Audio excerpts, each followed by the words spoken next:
আগামী 7ই সেপ্টেম্বর 2024 গণেশ চতুর্থী। বন্ধুরা, আপনি কি ব্যবসা করছেন? আগে খুবই খরিদ্দার হতো, বর্তমানে হয় না।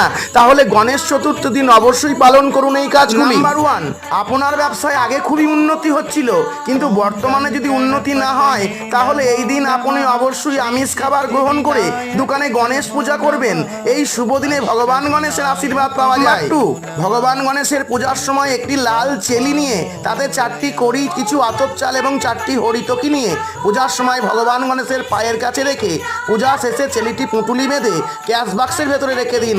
এতে ভগবান গণেশের আশীর্বাদে আপনার ব্যবসার উন্নতি ঘটবে। নাম্বার 3, 10 দিন ধরে চলে এই পূজা, তাই 7ই সেপ্টেম্বর থেকে 16ই সেপ্টেম্বর পর্যন্ত ভগবান গণেশের কাছে ঘিয়ের প্রদীপ জ্বালাবেন, কোনোভাবেই তেল ব্যবহার করবেন না।